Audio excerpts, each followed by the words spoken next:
just never a dull day in the Championship, is there? Guys, we've got loads to talk through in today's transfer rumour roundup video. Loads of other rumours going around the league, and we've also got plenty of managerial talk to dive into as well. As always, I want to get your guys' thoughts on all the recent talking points in the comments down below. If you do go in to enjoy, make sure to leave a like and do stick around and subscribe for some regular Championship content. We are now also covering Premier League transfer rumours on the channel as well. If you didn't see the last time's video, make sure to go ahead and check that one out. But there's really only one place to start. Let's jump into all the manager talk we've got at the moment in the Championship. So we'll go in chronological order. Michael Beale has been announced as the new Queen's Park Rangers manager, and I think a lot of QPR fans are really quite optimistic about this news, and I think I'd share with the optimism actually. I do have to admit I was quite speculative when they decided to part ways with Mark Warburton. I know the second half of the last season didn't exactly unfold like QPR fans would have been hopeful for, but there were circumstances behind the scenes as to why there was that tail off in form, and Warburton for me was a manager who continued to build upon the foundations he'd set for himself at QPR year upon year, and ultimately had them punching in and amongst the top six on a budget which probably didn't always reflect that. They went ahead and made that decision to move on this summer though, and they absolutely needed to get this next managerial appointment right. I think there's quite a bit of optimism surrounding this appointment of Michael Beale. Now, don't get me wrong, there is an air of unknown with this being, you know, the first time that he himself is going to be the number one. But having done a little bit of research into him, having seen what Rangers and Aston Villa fans have both said about him, I think there's quite a bit of promise with this one, certainly from a coaching aspect. And it's nice to see, you know, forward-thinking Championship clubs giving opportunities to people like Beale, you know, seemingly ambitious coaches. We're seeing fresh faces in the Championship, and I think that this can be applied all throughout the Football League now. You know, we're not just seeing these same sort of regurgitated managers on that managerial merry-go-round, the same faces swapping clubs and things like that. I think this is a lot more exciting for football. And I think that QPR fans could be in for a bit of a ride next season. I'm really excited to see what he's capable of doing, because there's certainly a lot of potential with that current group of players for me, but that has had quite the influence on this next transfer story. And I have to admit, this one really caught me off guard, but Neil Critchley leaving Blackpool to become Aston Villa's new number 2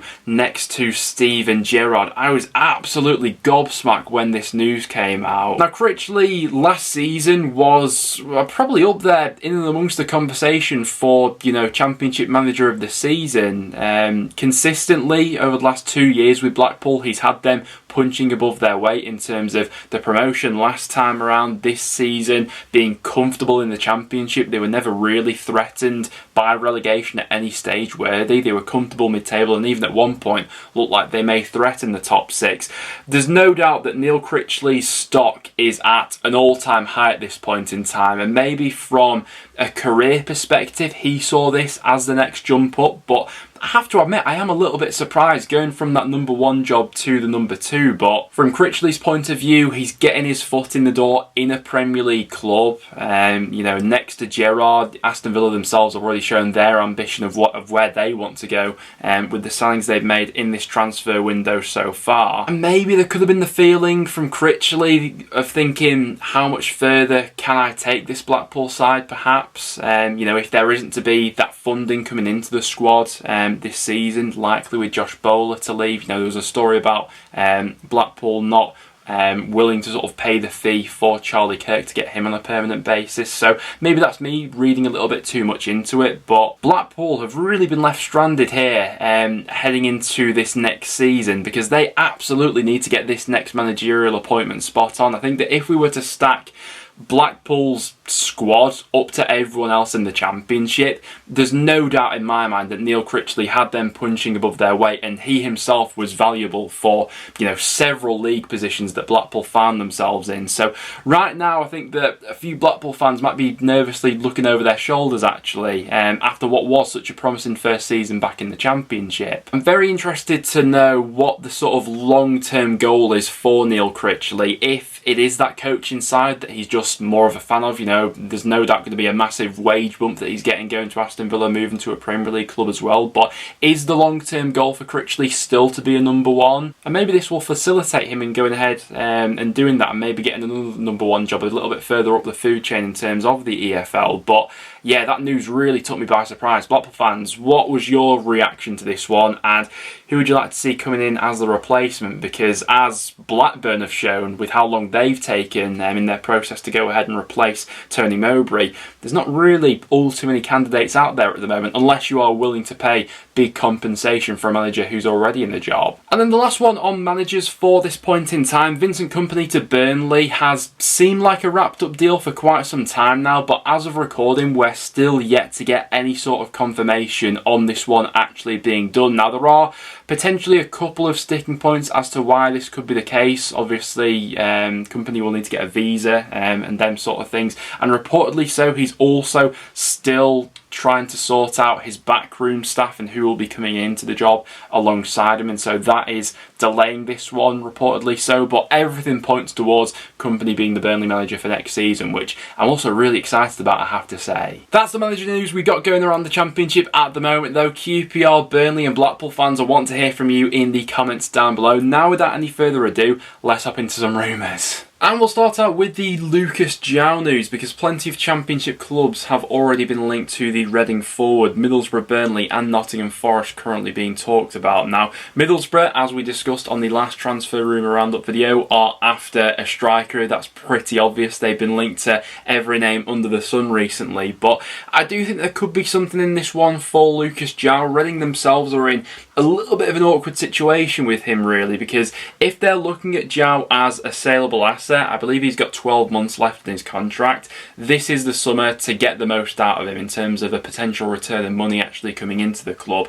However, Joao's importance to this Reading side on the pitch is absolutely pivotal. I think it's only increased actually with Swift leaving. You know, his goals and what they could mean to Reading next season absolutely could be the difference between survival and relegation. In quite limited game time this season, he scored 10 goals, 3 assists in just 21 starts, so pretty much averages a goal every other game. And when you consider he's been playing for, you know, quite the inconsistent Reading side, for me personally, Lucas Joao is one of the most complete strikers in the Championship. Last season he scored 19 goals, got 7 assists in 35 starts. So yeah, I think if you were Middlesbrough, you're not going to get much better than someone like Lucas Joao. But from Reading's point of view, where do they stand on this? Do they want the money, or do they want the goals on the pitch next season? It's a tough one to weigh up, it really is. A potential replacement they could be looking into is Andre Gray, who is available on a free after leaving Watford. Potential sticking point could be wages with this one. He was believed to be on quite a bit actually from his Watford contract, but of all the clubs that have been linked to Andre Gray, you would imagine it would be quite the substantial pay cut he will be taking wherever he ends up. Now, I thought Gray, for the game time he had at QPR last season, was actually quite decent, you know, for the goals he chipped in with, showed his quality. That goal at Derby away was an absolute screamer. He's been linked to the likes of Birmingham, Cardiff, Reading and my side Preston North End. As a Preston fan, I'd be on board with this one, to be honest. And reportedly, Reading have told goalkeeper Luke Southwood that he's free to look for another club this summer as they continue the summer rebuild. Now, I have to admit, I was a little bit surprised at this one. Don't get me wrong, he has sort of gone in and out of form throughout the season. He has had his tough patches, but he's not exactly been helped out by the defence in front of him for the majority of the season. When he's played in net, he's averaged 5.52 shots on target against him per 90, which is extremely high, right up there in terms of the most shots he's facing per game of any Championship goalkeeper really that's consistently played throughout the season. So that in itself paints a picture. That's a structural defensive problem that Reading have had, more so than him being an issue there. So I certainly wouldn't be surprised to see quite a few Championship clubs sniffing around this one. And a bit of a surprising one this, to be honest, but Ben Mee set to leave Burnley upon his contract expiring. Out of all the Burnley players whose contracts were running down, who I thought maybe would stick it out in the Championship next season, Ben Mee was probably up there, but losing really the span of their team. Pope's expected to go, Tarkowski's going to be off, Ben Mee to add to that as well. He's really been a staple of Burnley since they've established themselves as a Premier League club, and I imagine will be looking for a Premier League move. In terms of some incomings for Burnley, it's looking like they could land a loan deal for Manchester City youngster Tommy Doyle on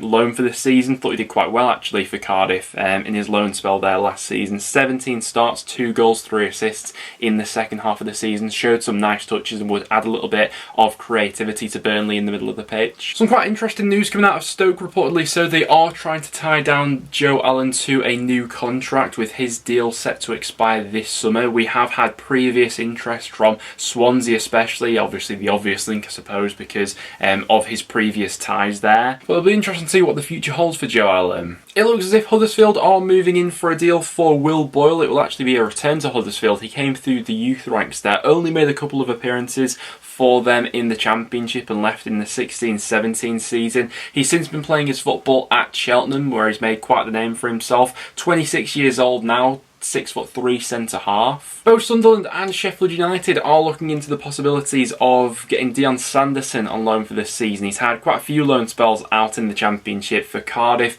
this season, had a couple, one at Birmingham, one at QPR, and it could be a return to familiar surroundings if he does end up at the Stadium of Light. Had a loan move to Sunderland in League One in the 20/21 season. Centre half, understandably so, will be a position that Sunderland are looking to strengthen this summer. But guys, there we have it. That will now wrap it up for today's video. A bit more of a focus for today's video on the managerial talk in the Championship, but we'll be back next week with a bunch more transfer rumours. I'm sure we'll get plenty of stories breaking over the weekend. So I hope everyone has a fantastic bank holiday. Do get your thoughts on all the speculation going around the Championship at this point in time. Leave a like if you want to enjoy, and make sure to stick around and subscribe for some regular Championship content. Thanks for watching guys, and I'll see you all in the next one.